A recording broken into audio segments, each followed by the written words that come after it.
It is 8 a.m. and we had a storm last night. So I'm just gonna kind of go around and check on everybody, make sure everybody's alright. I see 4 chickens. How about you guys? You okay? I think they're doing alright. And actually, I think I'm gonna let them out for a little bit today. They've been here almost 3 weeks. I think they know where the coop is and what home is. Sadie is in a fence, so I don't think anybody's gonna bother him. So let's go ahead and let him out. Okay, so my camera messed up. So I missed the footage of them getting out, but they seem to be like they're gonna be all right. I don't think they're gonna run off or anything. Like I said, they've been in the coop for 3 weeks, so we'll let them out to kind of graze and scratch a little bit, and then I'll put them back in there before I leave. I've got to leave in about an hour and a half, so you want to let them out just a little bit at a time. Like, you don't want them to just totally run off, and you want to wait at least 2 weeks before letting out any birds so they know where home is. Now, to show you guys, the dark red one there is a Rhode Island Red. The black one is a New Jersey Giant, black New Jersey Giant. The speckled one is a Barred Rock. Ooh, sassy. And then the tannish brown is a Isa Brown. How are you this morning, Knotwater? Are you wet? You don't like it? And we have water on our compost pile, which is really good.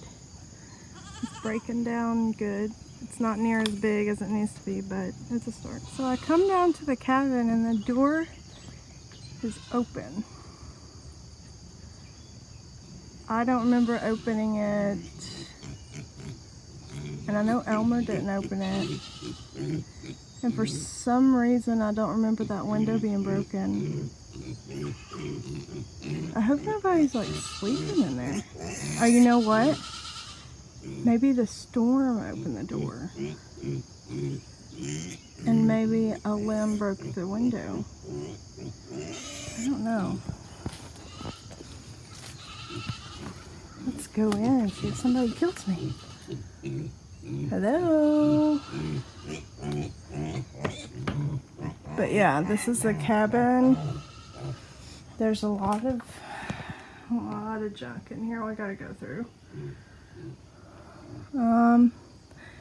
I guess I don't see any broken glass, so I guess the window was already broken. I just didn't remember it being broken.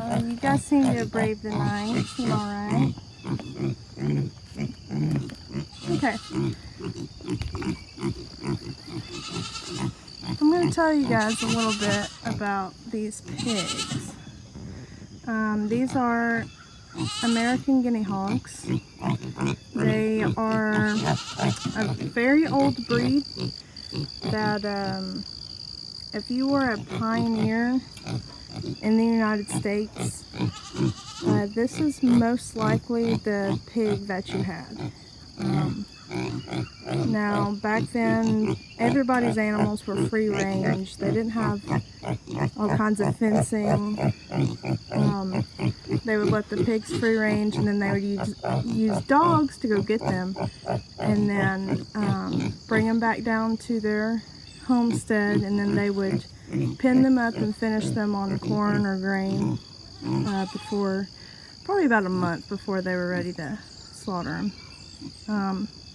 Now, the cows that people had, like I said, they wouldn't have a big fence. They would just let them, they'd just let them go, but each family had a different notch that they had in the cow herd's ear.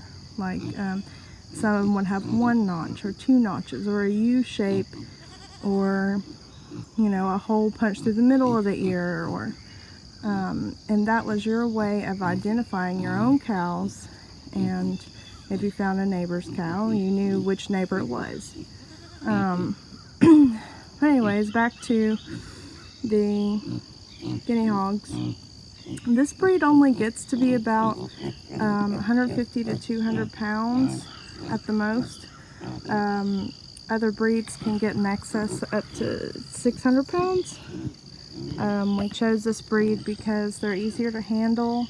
Supposedly their meat is very, very good. It's got the fat is marbled in it. And these pigs are pasture pigs is what they're considered. They eat grass.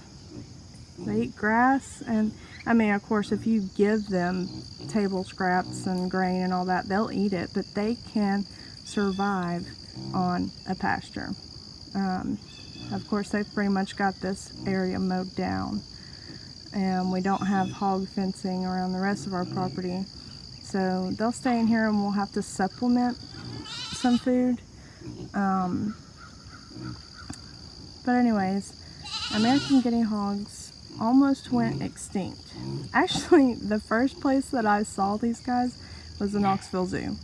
I kid you not. They have an area that kind of tells about the history of East Tennessee, and right when you get down to like where the petting zoo part is, the first thing you see are 2 American guinea hogs. And I read the little plaque thing about them almost going extinct, so I thought, well, I'm going to research about these guys. And it turns out that they are great for a small homestead. They're smaller, they're more manageable, they're more docile. Like these guys' parents, whenever I went to pick them up, the parents were so sweet.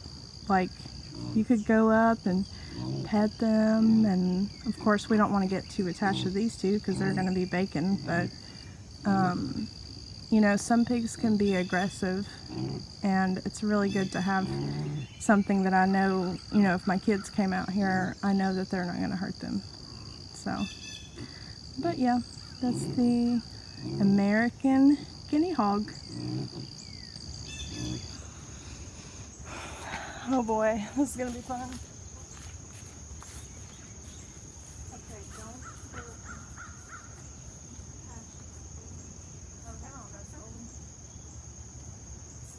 Elmer jumped out. Okay, let's go back in. Let's go back in, ladies. Back into your coop. Let's go.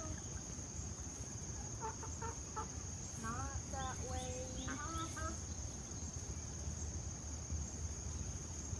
Can't be very fast because they'll just go everywhere.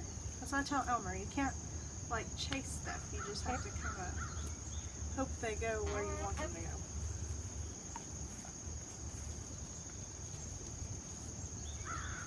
Yes, good.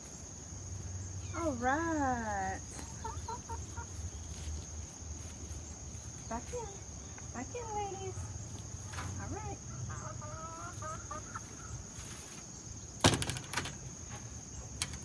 Okay, so I think they're well acquainted. They know where home is.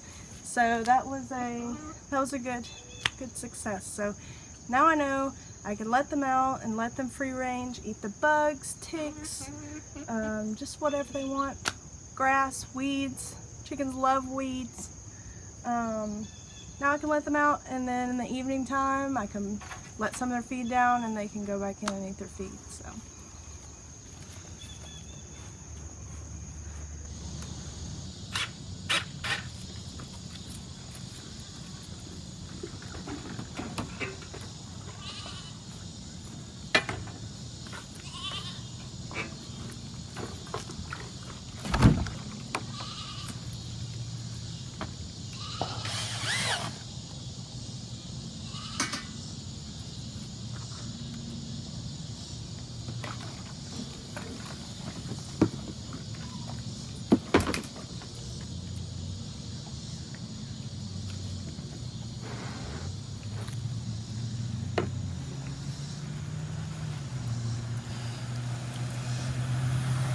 And we'll be out of water in just a minute.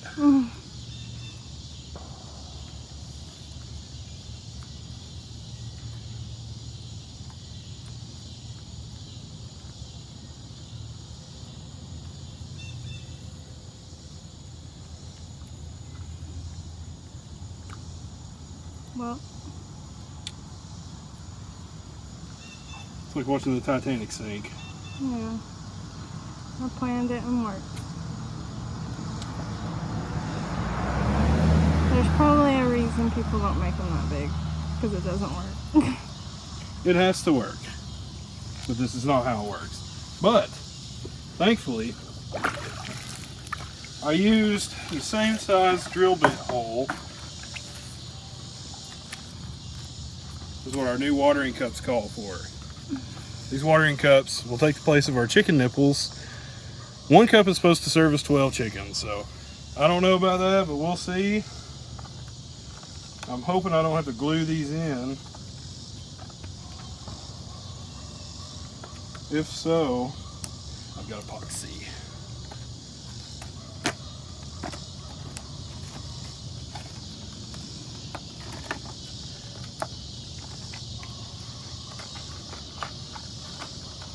Try one of these out.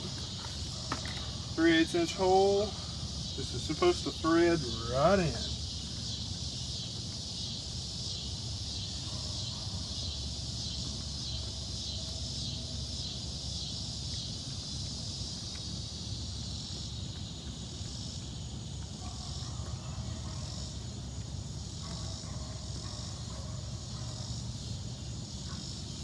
It appears to be tightening up. I guess that little looks to be like a silicone O-ring. Alright. It looks like it's lower than that. Well, maybe not. Might just have to set it on like a center block or something. Let's check it out. Oh, this thing didn't lose that much water. Alright. You just Yep. press that little nib. Then it should Look at come. there. Look at there. That's much better than the chicken nipples. Awesome. Poultry nipples. Yeah. Sorry, I just think chicken nipples is funny. I got a little watering cup there. Check that out. So when we let our chickens come down here in free range here in just a little bit, we can set this out.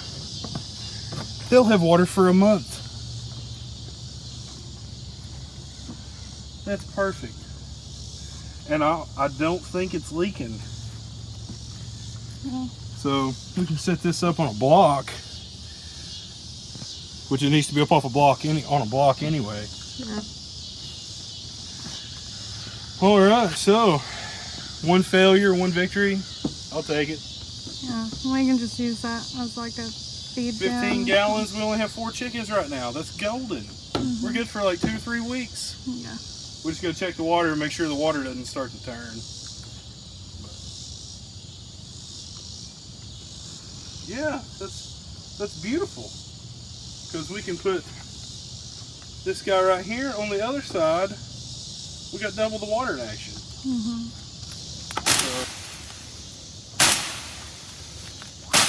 I kept seeing this thing every time I went to Tractor Supply, and I'm glad I bought it now. Kept passing it every time, but this thing is awesome. You just cut down the tall weeds like butter.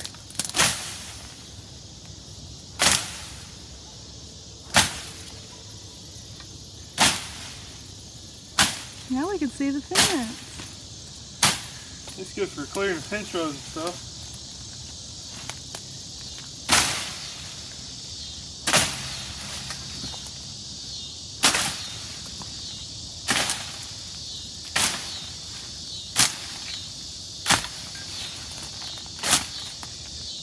Thank you.